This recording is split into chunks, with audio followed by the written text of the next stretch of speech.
Welcome to What is Going On for new thought from the edge of Om. Each week on OMTimes' flagship radio show, veteran broadcaster, author, and media consultant Sandy Sedgbeer conducts thought-provoking interviews with inspirational authors, artists, musicians, scientists, speakers, and filmmakers who are working at the point where spirituality and science meet consciousness at the very edge of Om. Here is your host, Sandy Sedgbeer. Hello. If there's one thing that every member of the human race has in common, it is that we all want to feel connected to something. Yet, in the most connected time the world has ever known, many feel alone and disconnected, not just from their families, communities, and environment, but also from themselves, from their purpose, from source, and from each other. Daniel Bruce Levin is a renowned marketing and connectivity expert, a business leader, activist, speaker, and author.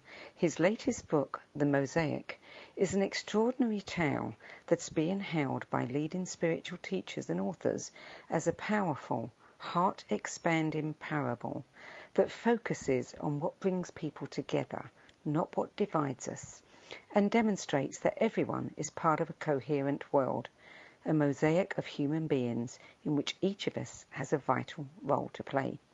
Daniel Levin works with governmental organizations, corporations, and businesses to improve how people treat themselves and each other. Sharing a message of unification, he's a popular speaker for groups whose focus is on problem solving, innovation, and conflict resolution. Daniel Bruce Levin, welcome. Hi, Sandy. How are you? I'm very well, thank you. It's good to have you on the show, Danny. It's my absolute honor, and thank you for having me. Danny, your book, The Mosaic, is being hailed as a groundbreaking book in the tradition of the Alchemist and the Celestine prophecy, which not only offers one wisdom lesson after another, but also invites us to see the world from a new point of view that focuses on what connects us to each other and brings us happiness. Tell us how the Mosaic came about. What was the inspiration behind it? It's a fabulous story, and thank you for asking about it. Originally, I was planning to write a different book, and I had a muse who was just a beautiful, beautiful person. And this person just looked at what I had written and said, this is a great book. The points that you're making are fabulous, but it isn't really you. And I said, what do you mean? Do you feel like the points are plagiarized or what's going on?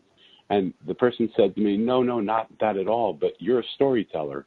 You've worked at Hay House for those years, and I know you know the self-help industry, so it's obvious you would want to write a self-help book, but that isn't you. You're a storyteller. Why don't you tell the story? And I thought, hold it, but this is like my legacy. This is what I want to leave to the world, a story. And I fought the person for about a minute and a half. And then I felt their brilliance. And in that brilliance, there's magic in stories. Because the stories that we have are stories that we all have. And when we are able to touch on universal points, every single person starts to feel that we're talking to each other. And that's what happened. It's interesting because every review I've read, the endorsements from so many well-known people, all say the same thing. It's like, this is my story. I felt myself, in these little vignettes, these parables along the journey that you're laying out here. It's a bit like the hero's journey, isn't it? It is universal. Yes, and I can't tell you how humbled I am and how honored I am to be mentioned in the same 35 pages, let alone the same paragraph as The Alchemist is a marvelous wonder to me. And I had never even read The Alchemist. And when so many people told me it felt like The Alchemist, I went and bought The Alchemist and read it. And I went, oh my God, this feels like this feels like the Mosaic. I mean, I didn't even realize that. And so it's an honor and a privilege to be able to tell a story that touches so many. Because when we think about it, if I can be really vulnerable with you for a minute, is that okay? Of course. Okay. The story only starts when we finish reading it. When we open ourselves up to what the Mosaic is, it's this web of connections. It's one piece connecting to another, connecting to another, connecting to another, and it can go on until the end of time. And so what happens is each connection opens up another reality for us. And since writing it, my world has been completely a big upheavals, not necessarily in the outer world yet, but in the inner world. And I was sitting in meditation one day thinking, how is it possible that such a charming little story could have such a massive impact on me? And I heard back in my meditation, it wasn't even a good meditation. I was getting up to leave because I hadn't felt the depth that I normally had. I hadn't felt the peace that I normally feel. And in getting up to leave, the moment I got up, I heard this voice say, why wouldn't it touch you? Everything in your life is a story. And I thought about that, and I realized, what is real for me? There's nothing real except the stories that I tell myself. My perspective of reality is my reality, not reality. The way I see the world is my reality. And the words that I use create the stories that I tell, and the stories that I tell create the life that I live. And so we really can re-examine some of the words that we say about ourselves, about the things we believe, about the way we want to deal with the world around. If we watch our words, we'll understand our stories. And if we understand our stories, we'll see that those stories can change the way we live our life. Just to conclude this little story, I sat the other day and had lunch with some people that are feng shui experts. And they were telling me they come into people's houses when people feel stuck. And they'll feel stuck in their business, in their relationships, and whatever it is they do. And they come into a house, and all they really need to do is move things around. Now, they're experts at moving things around. They know exactly what to move and what's blocking energy. But they move things around, and that feeling of stuckness leaves. So then I had this, I was speaking with them about places where they were stuck in their life, just mentally. And I said, gosh, that's what we can also do mentally, right? We can find the stories that are blocking us from living the lives that we want, and we can just move them away. And as often as they come back, we can just move them away again. And when we move them away, the beauty of our universe is that space abhors a vacuum. When there's space, the universe wants to fill it in. And so when we create space by moving our thoughts away, new thoughts start to enter.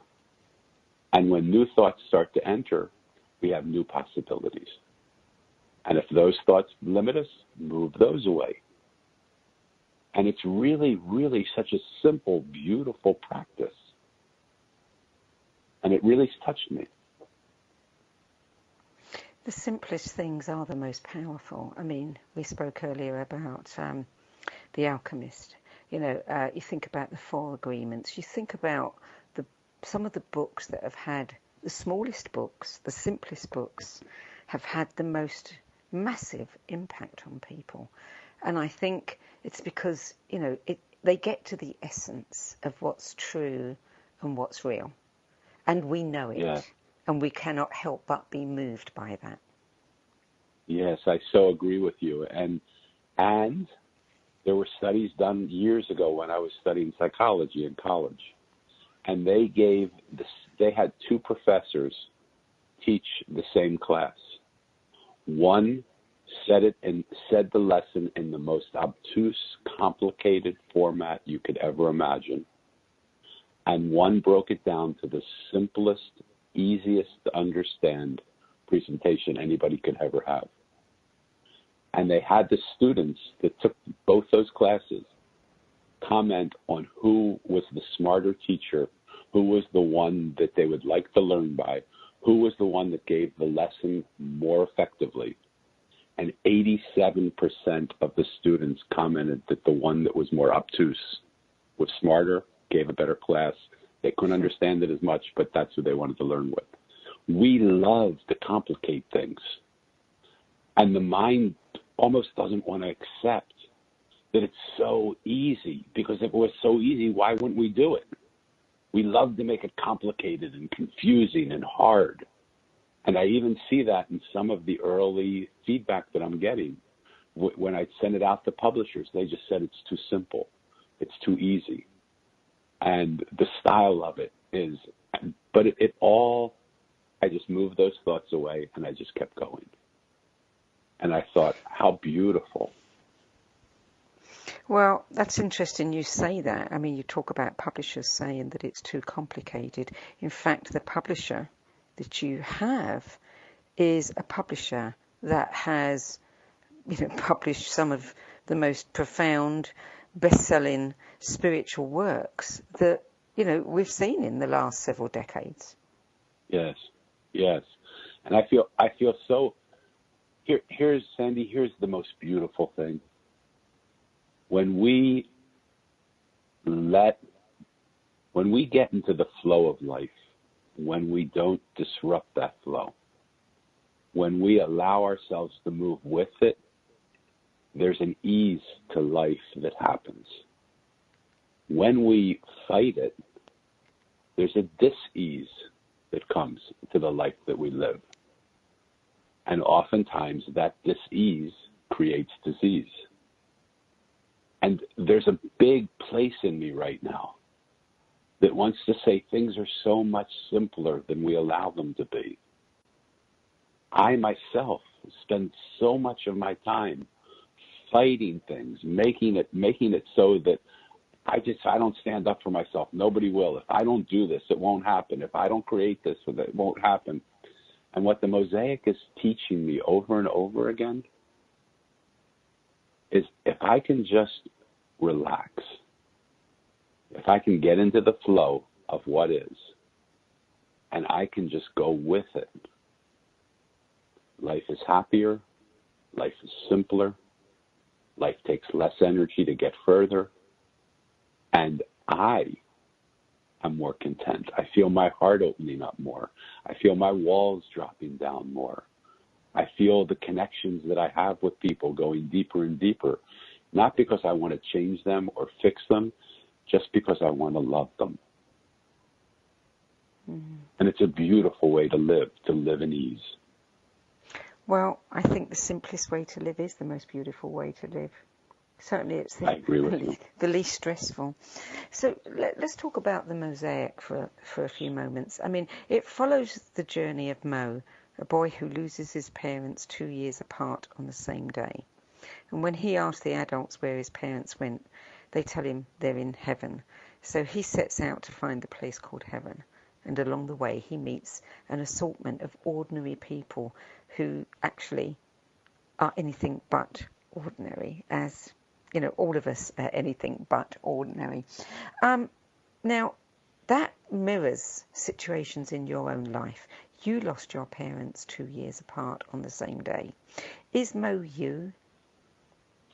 Don't tell anybody. Yes. But this is my story, but I wrote it not as my story. I could have easily told my story, but I think when it's told as a story of somebody else, I've had people say to me, gosh, this sounds like my story. Yeah. Some of the characters are different. Some of the events are different, but this sounds exactly like my life. And so had I written it at my story, nobody would have said that. One last little story for this segment. I was sitting on a plane writing the first chapters, and a woman was sitting next to me, and she said, do you mind me asking what you're writing? I said, no, I would love to share it with you. I'm writing this book. It's a fable. It's a story about a boy who loses his parents 2 years apart on the same day. And she said, could I read it? Could I read a chapter? I said, sure. And I said, she read it, and I said, how did you feel about it? She said, I wish you would have told me more about what the character looked like, where he was from, what his life situation was. And I said, really? I said, why? I said, well, what do you think he looks like? She said, he obviously does not have dark eyes and dark hair. And I said, why is that? And she said, well, because everybody I know with dark eyes and dark hair, it would not be this person. So I said, well, then take that for a moment and imagine if I would have written it and filled in the characters and made him a dark-eyed, dark-haired person, you would have stopped relating to him. This way, you get to fill the characters in. You get to tell the story. You get to have no obstruction. So the magic of it is that you create the characters, because these ordinary people that I met are ordinary people that we meet. Every one of us meets every day of our life, every moment of our life. We meet them in the grocery store. We meet them as we cross the street. We meet them as we go to work. We meet them in the Uber driver that we have. They are all, every one of them has a story that if they told it would be worthy of a multi-million-dollar movie. Yes, it sounds as though that woman was actually trying to complicate things. Interesting to think, what was it she was looking for? Yeah. We want the world to define our world for us. I love having a world that's undefined that we can create as we go along. You're listening to What Is Going On. I'm Sandy Sedgbeer. My guest today is renowned marketing expert, activist, and connectivity expert Daniel Bruce Levin. And we're talking about his latest book, The Mosaic, a magical parable with a profound message that invites us to find the unity and connectedness within the bigger picture of our lives. We'll be back with more from Daniel Levin after the break.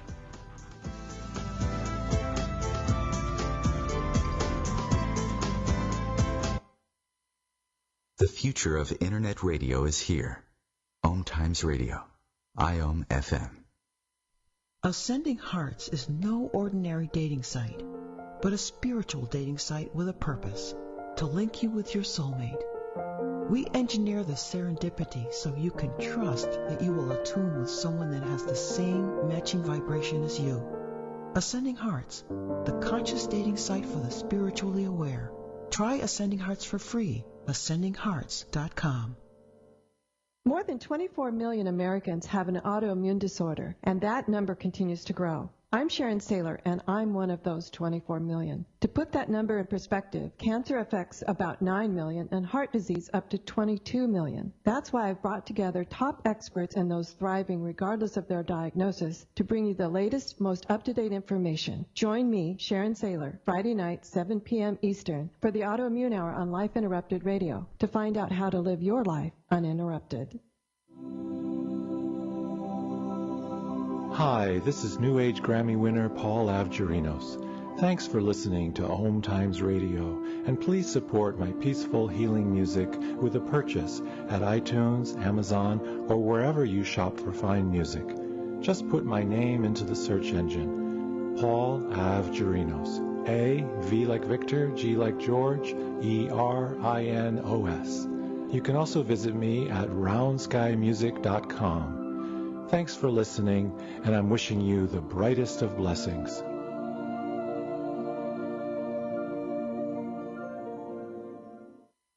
My name is Meera Batra, and this is How I Live United. Many families have come to America for a better life. I advocate for these families with United Way. United Way empowers them to see opportunities available. We help them get involved with their kids' schools and network within the community. My name is Meera Batra. I help families see opportunity and succeed. I don't just wear the shirt, I live it. Give, advocate, volunteer, Live United. Go to liveunited.org. Brought to you by United Way and the Ad Council. Welcome back. Daniel Bruce Levin, you walked away from an opportunity to run a business that is a household name in order to hitchhike around the world to find peace and happiness. For most of your life, you felt different. You saw things that others didn't see and thought in ways that were unlike the ways of your peers. You felt disconnected from everybody. You lived as a monk for 10 years. You left seminary one day before becoming a rabbi. You clearly have had a life that is full of searching and seeking. Have you found peace? Did writing the Mosaic, become your, what's the word? The culmination of all of that searching for you? Beautiful question. I have thought that over the 63 years that I've been alive, I have tried to live every day as purposefully as I could. I have always known what it is I came here to do, and I tried to do what I came to do. But it was really only 3 years ago, and it took me 3 years. I thought it was going to take me 2 or 3 months to write the Mosaic. Over the 3 years that I wrote the Mosaic, I now understand that every single thing that I've done to this moment has only prepared me for this moment. And I believe that's true for most of us in our life. No matter how high the highs and how tumultuous the lows, every single one of them is preparing us for where we are and how we get to where we're going. And it's in this Mosaic, in this peace, that comes from the sense of connection. If I can say it really sort of, tell a story, because I guess I am a storyteller. If you had a room in your house where one of the walls was only partially painted, and you were always thinking, I've got to finish painting that wall, and I were to tell you tomorrow that a wrecking ball is going to come and tear down all of the houses on the block, and your house will be torn down too, would you spend the evening painting that wall before it got torn down? Of course not. You answer like most people. Only on rare exceptions have I found someone who said, yes, I would. And I thought the same thing. I thought, why would I invest my time and energy fixing up a wall, fixing up a body, taking care of this person, when it is going to disappear? In just a short amount of time, the wrecking ball of life is going to come and take me from this planet. Why would I invest all my time and energy in things that will be taken when that wrecking ball comes, as opposed to putting my energy in the connectedness with Source, in the connectedness with something that is more divine, that will never disappear?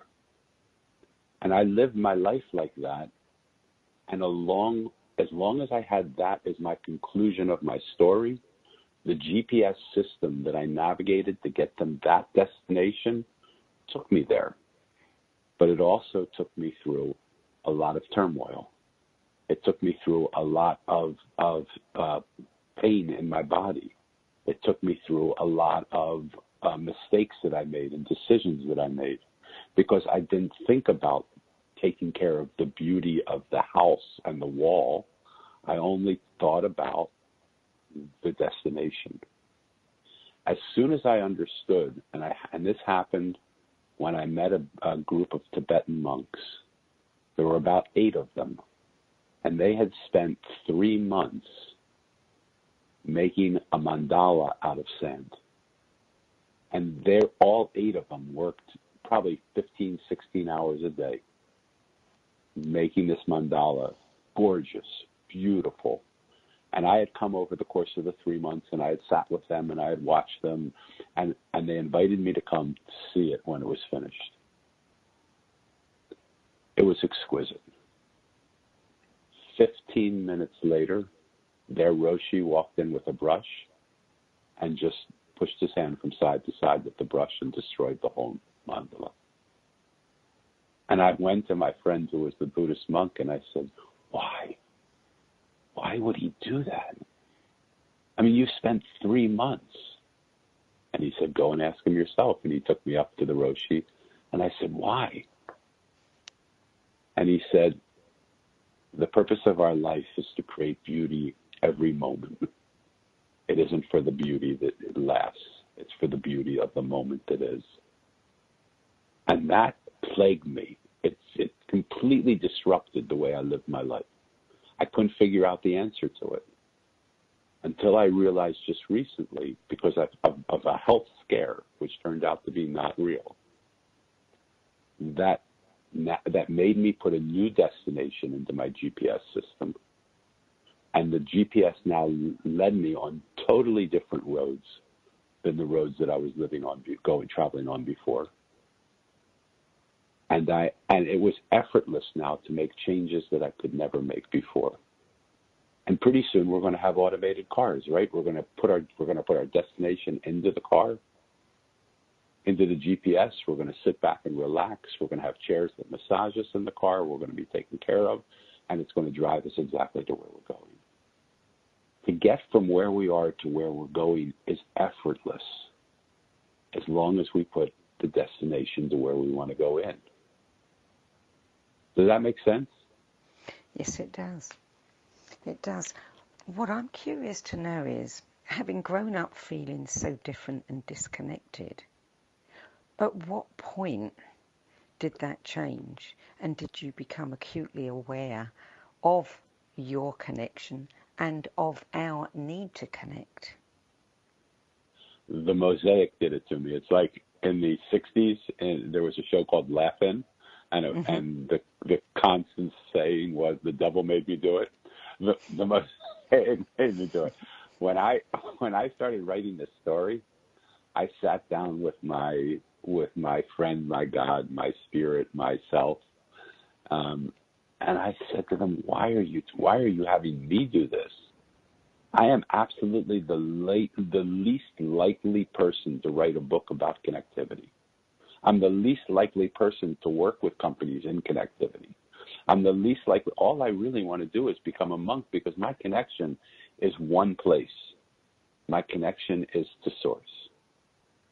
And what the Mosaic showed me is there are 4 different connections. Most of us think connection is from person to person. But we have to be connected to ourselves first. When we are disconnected from ourselves, when we don't take care of ourselves, when we don't treat ourselves well, when we're not kind to ourselves, what are we bringing to the connections we have? The second connection is a connection to Source.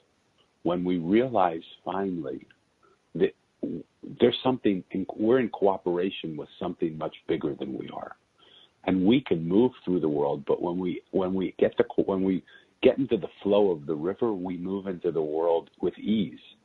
Source is that flow of the river. Source is the connections that we have with spirit or with something greater than us, that allow us to feel the sense of I'm not good enough that we all suffer from. That's my savior now.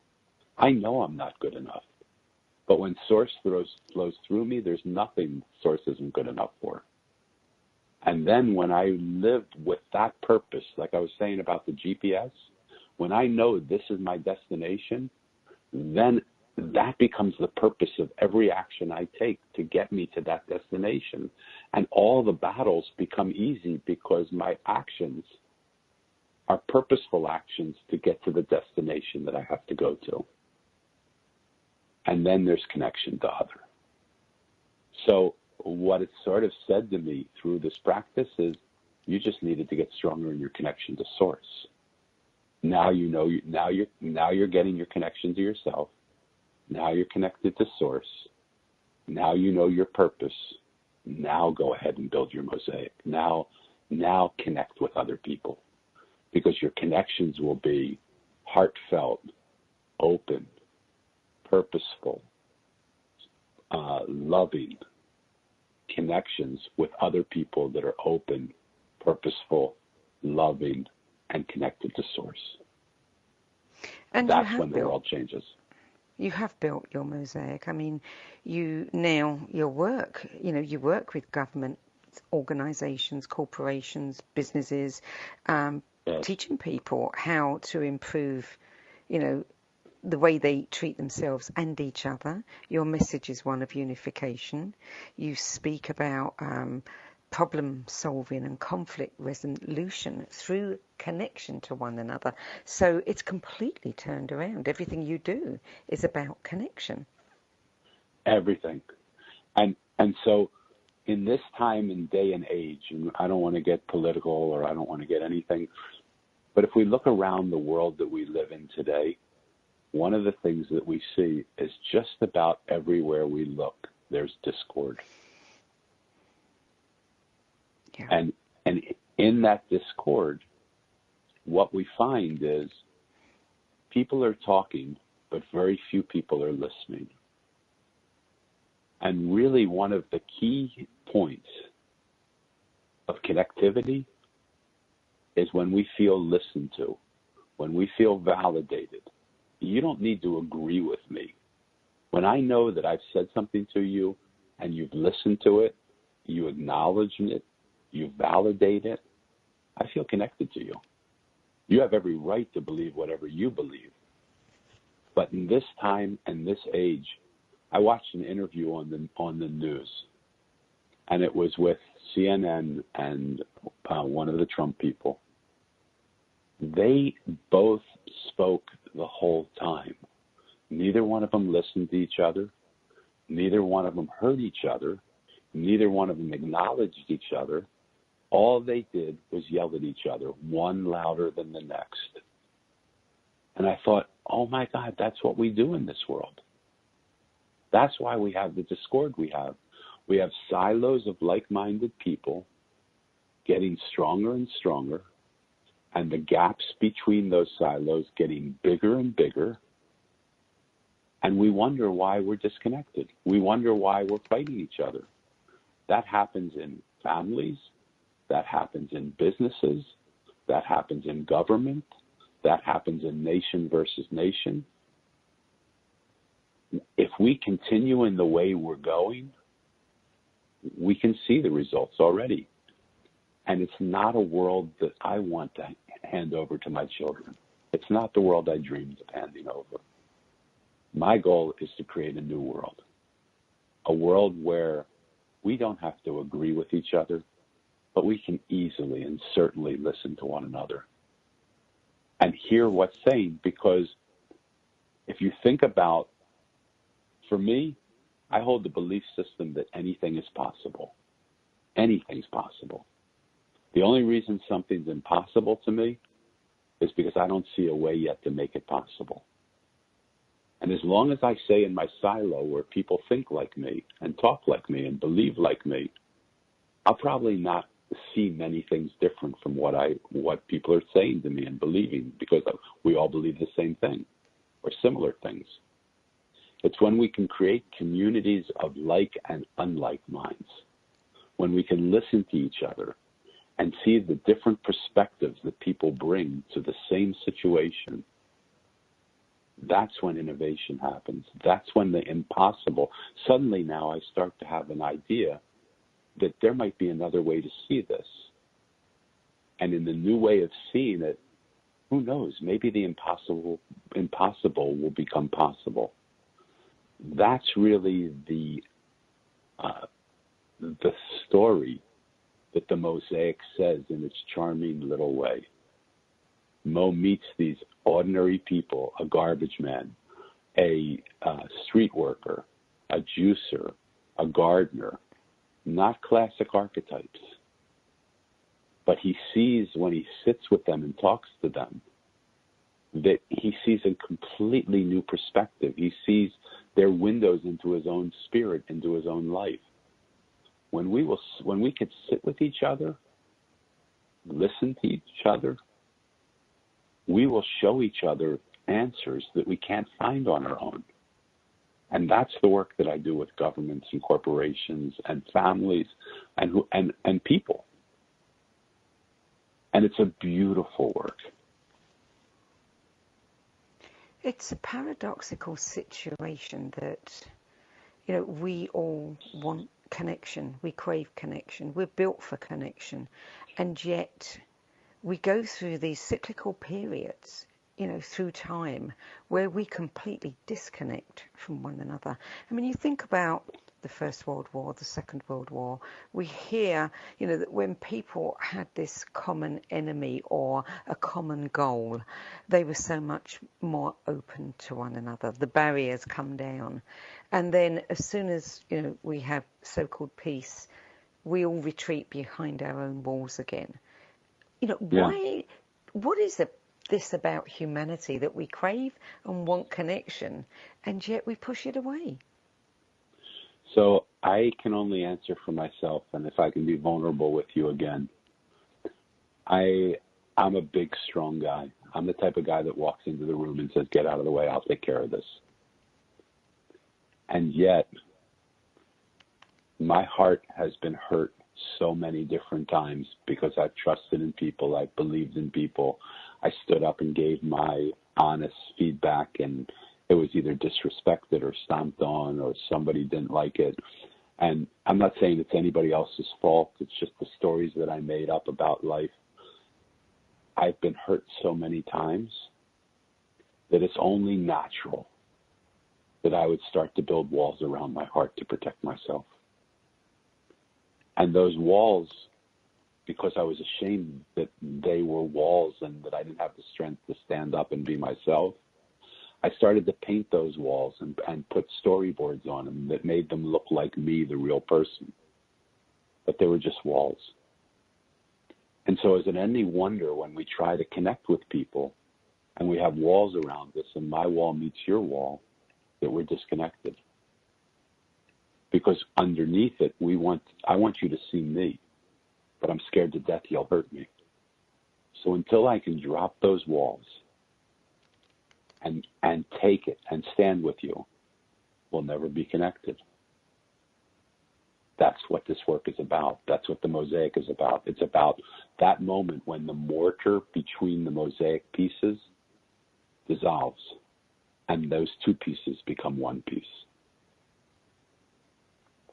Well said. You're listening to What is Going On. I'm Sandy Sedgbeer, and I'm speaking with connectivity expert, business leader, and author Daniel Bruce Levin about his new book, The Mosaic, which shows us how to look past all the seemingly segmented parts of our lives and shows us how to reconnect a disconnected world. We'll be back with more after this break.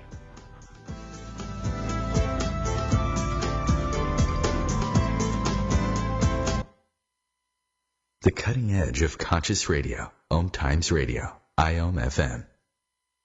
Being a radio host on IOM FM allows you to build your show on a rich platform with the power of the internet to fulfill your outreach goals and connect with a very specialized and global online audience, unlimited by time and distance. OMTimes Radio will provide you with web relevance, a recognizable conscious brand, and with the standard of excellence that has accompanied every single OMTimes endeavor. Host your show with OMTimes Radio Network. My name is Victor Furman. Some call me The Voice. I've always been fascinated with human nature, spirituality, science, and the crossroads at which they meet. Join me Wednesdays at 8 p.m. Eastern on OMTimes Radio, and we'll explore these topics and so much more on Destination Unlimited.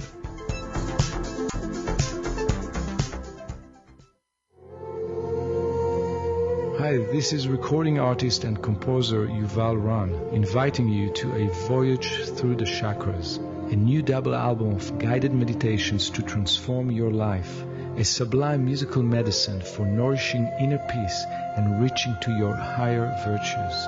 Get it now at metamindfulnessmusic.com, METTA mindfulnessmusic.com. I'm Fidel Nsombo. I was born in a city called the Bukavu in the Congo. We were a loving family, and then, boom, everything that I had disappeared in a single day. People think that when you are a refugee and they resettle you to America, and all your problems are done. They don't understand that that's the beginning of everything. I was not born a refugee. I was made one. It's time we welcome refugee families with open arms. Learn more at embracerefugees.org, brought to you by the Ad Council. Welcome back.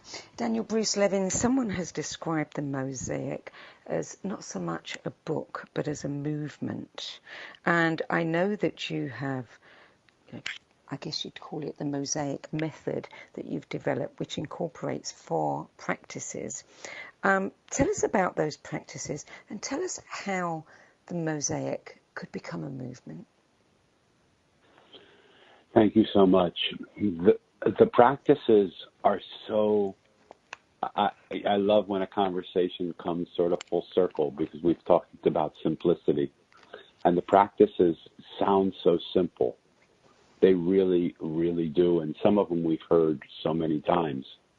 Suffice it to say, I'm still a little stuck on practice 1. Practice 1 is be kind to yourself. And one of the things that we're creating right now is a wristband that says be kind to you. And you'll start, and we're going to create a 21-day challenge with this wristband. And you'll put it on your left wrist to start. And when you find yourself being hard on yourself, saying, putting yourself down, I just did it now when I said I'm sort of stuck on the practice 1. You would change it from your left wrist and put it on your right wrist and start over at day 1. We anticipate it will take a person about 6 to 8 months to get 21 days straight of practice, but it will make us aware of how often we're hard on ourselves when we really just want to be kind to ourselves. When I'm not kind to myself, and I'll give you a sort of an easy example. Sandy, if you and I were to take a walk and you would fall down, this is my promise to you. I would lay down next to you and make sure you're okay. When I found out you were okay and you were able to get up, I would help you up. I would stand with you for a few moments and hold you to make sure you were stable. And I'd walk with you for probably 10 steps or so until I saw you were walking fine on your own. And then I'd let you go on your way, but I'd watch you for another 20 steps. Now, watch what happens. If you and I were walking and I fell down, I would say, you stupid son of a gun. You're such a clumsy oaf. How is it possible? You're walking with this person you like and you just trip and fall down. What an idiot you are. I asked myself, why would I be so generous and kind and nice to you and so hard on myself? And that simple practice of being kind to myself allows me to do this. Imagine the attacks that I make on myself every single day. It's like if you would take your right hand and make it into a fist and try and punch yourself in the face, but protect your face with your left hand. And you would do that 100 times a day. You would start to see the reason why we put walls up. The reason why I put my wall up is I don't want to get hit by myself. Forget about you hitting me. I spend enough time hitting myself that I have to protect myself. When that wall's up, I don't have much chance to let much into the world or give much out to the world. I spend my life in protection. When I can drop that wall suddenly and allow myself to open up, the second practice comes into play, which is be vulnerable. Vulnerability has taken on a connotation of weakness. Vulnerability takes inordinary strength. Mm-hmm. It is one of the most powerful things we can do. When we're vulnerable, we allow the world into us and we give of ourselves back to the world. Vulnerability is that area of listening that I was talking about. When we put aside what we believe for a minute and we hear the world around us, because maybe there's a better idea, maybe there's a better thought out there, maybe the smallest person, the youngest, the freshest, the newest person to the company has a possibility of saying something and seeing something we've never seen and can share that with us. And when we're open and vulnerable, they have the place to share that with us. When we're vulnerable also, it allows us to get to step 3, which is to understand and know our purpose and to live purposefully. Because now we are open to the world around us. We can hear, I don't know how many people I talk to, but I talk to a lot of people. And when I ask most of them what they're here for, the general response is, I don't know. I don't know why I'm here. I mean, okay, like really? Like what? Try again. What are you here for? Like, what's your purpose on being in the planet? I don't know, they would say. And so I said, imagine this. Imagine the possibility that nothing is duplicated in this world. Imagine your purpose for being here is so important that from the beginning of time until this moment, nobody has ever been created to do what you're doing now. And from this moment till the end of time, nobody will ever be created because you'll have achieved it. When would now be a good time to find that purpose out? And so when we start to live being kind to ourselves with kindness, when we're vulnerable and open, when we're purposeful now because we know our purpose and everything we do has our purpose is driven by our purpose, then the fourth step of the practice is to build our mosaic, to build our community, to build our team, to build our world. And remember, we want a world that includes unlike minds. So the movement that we're trying to create is a movement that we want everybody to be a part of it. And we want everybody to contribute a little bit. But I'm so tired of a world where people are selling things to people, where people are trying to fix people and change because they tell people they're broken. I'm tired of a vertical world where people are better than other people and are teaching other people, and people are weaker than other people and need to go to the people that are stronger to learn. I want to create a mosaic community where no matter what your piece is, whether it's small or large, whether it's sharp or dull, whether it's shiny or more muted, whether it's made of tile that's whole or tile that's broken, every single piece together comes together to create this extremely beautiful piece of artistry called the mosaic. We together can do so much more than we can do on our own. We know that. And so the community we want to create will have resources in it to help people find others that they can communicate with that don't think like them, that innovate with them. Because remember, we were talking about the way to make the impossible possible is to see things we don't see. Mm-hmm. Imagine being in a community where people speak without anger and listen without judgment. They listen, acknowledge, and validate. They don't necessarily agree, but they give us the space to say what we want to say, to be heard. I was just sitting with a person the other day, and she had such a strong desire to be heard that she's actually manifesting some disease because nobody's listening to her. And finally, when the disease came, everybody started to say, what's wrong with you? What's going on? How can we help you? What's happening? We don't need to get to that place. And so the community that I want to create will have resources in it, but it won't be people teaching as much as the opportunities to sort of be together and sit with people to share ideas, where everybody's a teacher and everybody's a student, which means nobody's a teacher and nobody's a student. Mm-hmm. How will you put that together? We're looking for people to help us do that right now. How are you looking? I mean, how do people contact you? Are you crowdfunding this? Excuse me, sorry. I have this terrible cough that is just springing up in me. We're looking for people right now and groups of people. The idea is that we want to charge a nominal fee, something like $1 a month, maybe $3, maybe $7. And the money will be used to help other people who can't be a part of it as well. And if you think about $1 a month, there's not much it can do as $1 a month.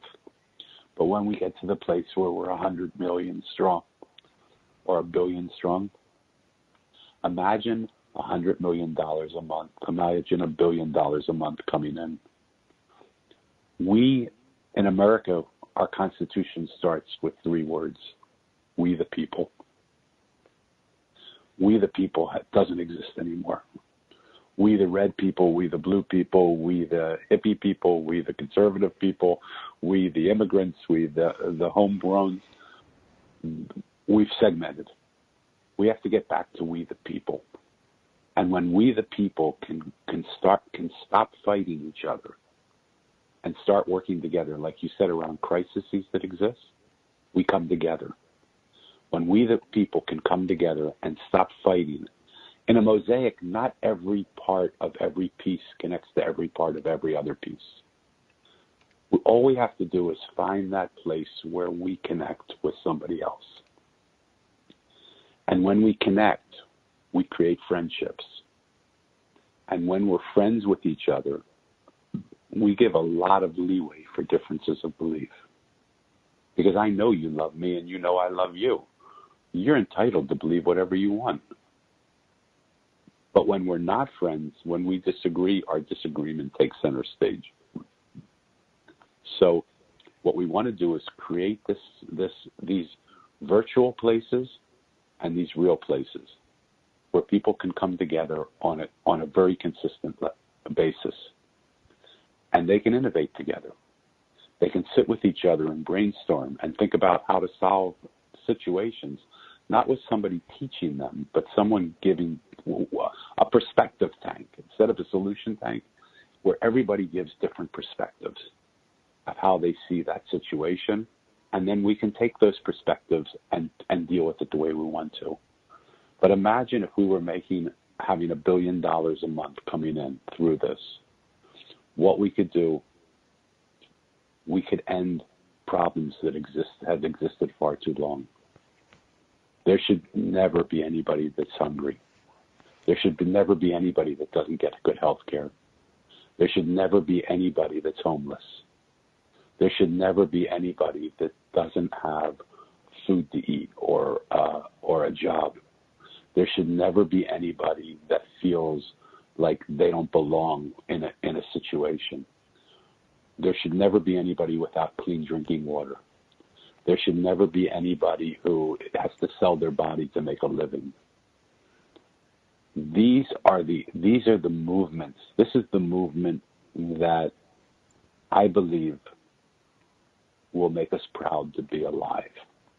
Well, this is a movement that everybody, I mean, $1 a month, $5 a month, everybody could contribute and be part of that movement. I just want to interrupt something here, because before we came on air, you mentioned something to me, as a community, as a group of people, as part of the Mosaic, where we are all connected, you wanted to do something on air tonight. We're almost out of time, so I'd like to invite you to do now what you wanted to do at the beginning of the show. Thank you very much, Sandy. What I'd like for everybody to do is just close your eyes for a moment and take an inhale and exhale, and do that 1 or 2 times, maybe 3 times, and just start to feel centered and start to feel connected. And what I'd like you to do now is start to expand that connection, particularly to the Carolinas right now. As we're speaking right now, they are in the beginning throes of a hurricane that can have devastating effects on their coast and on their way of life. It's one of the worst hurricanes that area has ever seen. And I wanted to just put our prayer and our intention as a community of people to let them know they're not alone, to let them know that we're here, to let them know that no matter what happens, we will be there for them.